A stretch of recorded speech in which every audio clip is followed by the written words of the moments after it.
यदि आपसे पूछा जाए कि हमारे हिंदुस्तान का सबसे ग्रेटेस्ट स्पोर्ट्समैन कौन है, तो आपके दिमाग में क्या नाम आएगा? Virat Kohli, Sachin Tendulkar, MS Dhoni, right? अपना दिल क्रिकेट के लिए धड़कता है, इसीलिए क्रिकेट में जो सर्वोच्च पद पे हैं उन्हीं के नाम हमारे दिमाग में आते हैं। लेकिन यदि आप सही मायनों में अगर सोचें तो आप देखेंगे कि नीरज चोपड़ा, वो देखा जाए तो he is the greatest player, he is the greatest sportsman who belongs to our country. एक जैवलिन जैसे स्पोर्ट्स को चूज करके हाईएस्ट पोजीशन को हासिल करना, क्या ये कोई ऐसे ही बात है? आपको क्या लगता है, आप ये चीज़ को समझ सकते हैं कि ऐसे कैसे हो सकता है? क्या सिर्फ मेहनत करी, आपको किसी ने हाथ में डंडा पकड़ा दिया और आप मेहनत से बन गए वर्ल्ड के टॉप के जेवलिन थ्रोअर? ऐसा नहीं होता है। यहाँ पे आपका भाग्य, आपका कर्म, आप क्या प्रारब्ध से ये जीवन के लिए लिखा के आए थे, वो बताता है कि आप जिंदगी में कहाँ तक पहुँचेंगे। हम कितनी भी बातें कर लें, मेहनत 24 घंटे करते हैं, मतलब दिन रात मेहनत करते हैं, सोते नहीं हैं, सुबह से शाम तक हम हमारे लक्ष्य की तरफ दौड़ते हैं, तो जाके हम सक्सेसफुल होते हैं। हाँ, ये सब बराबर है, ये सब प्रोसेस है सक्सेस अचीव करने का, लेकिन हर किसी को सक्सेस नहीं मिलती है। You have to be born with that quality, या आपको वो प्रारब्ध का आपके पास वो गिफ्ट रहना चाहिए, तब जाके आप वहाँ पे उस हाइट्स को अचीव कर सकते हैं। यदि आपकी कुंडली स्ट्रांग है, आप में अच्छा पोटेंशियल है और आपको समय का सही साथ मिला, तो कामयाब लगभग हर व्यक्ति हो सकता है।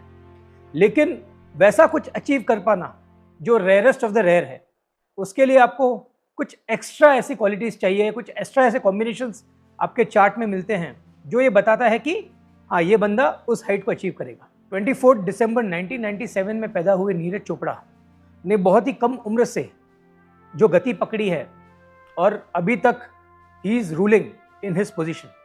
सिर्फ यदि हम उनके अचीवमेंट्स की बात करें तो 2016 में अंडर 20 में गोल्ड मेडलिस्ट रहे, फिर 2017 में एशियन चैंपियनशिप्स में फिर गोल्ड मेडल, 2018 में कॉमनवेल्थ गेम्स में गोल्ड मेडल, एशियन गेम्स में गोल्ड मेडल, फिर 2019 में उन्हें एक एल्बो की इंजरी हुई, जिसे जो साल भर के लिए उनका परफॉर्मेंस थम गया था, वो खेले नहीं, मैदान में नहीं आए।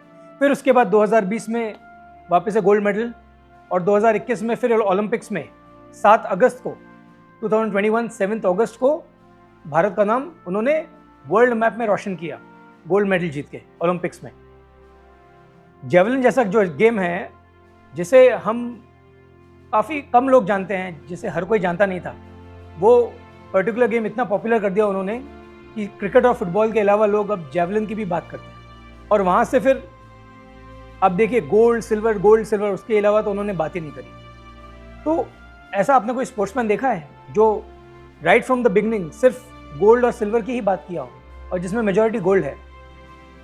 आप ऑब्जर्व करिए, यदि आप देखें उनके गेम को या उनकी बॉडी लैंग्वेज को, कितना भर भर के कॉन्फिडेंस से लगता है, जैसे कि मुझे मालूम ही है ये मैं लेके ही जाऊंगा मेडल। येट एक पैसे की एरोगेंस नहीं है, इतने हम्बल।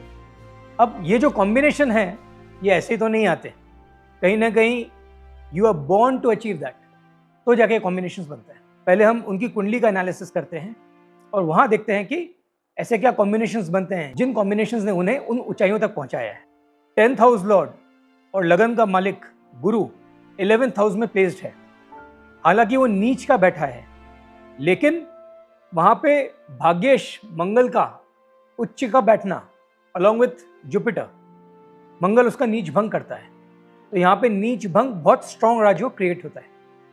फिर दूसरा 9th house Lord and 10th house Lord, 9th house Lord Mars and 10th house Lord Jupiter 11th house में कंजंक्ट होके बैठे हैं। जब भाग्येश और कर्मेश कंजंक्ट होके 11वें भाव में बैठते हैं, 11वां भाव क्या है? House of gains, profits, fulfilment of desires, आपकी इच्छाओं की पूर्ति। ये एक बहुत ही पावरफुल कॉम्बिनेशन बनता है। यही सेम कॉम्बिनेशन आप देखेंगे तो विराट कोहली की कुंडली में भी आप देखेंगे, शुभमन गिल की कुंडली में भी आप देखेंगे, और जो बहुत ही सक्सेसफुल लोग हैं उनके चार्ट में आप ये कॉम्बिनेशन बिल्कुल देखेंगे।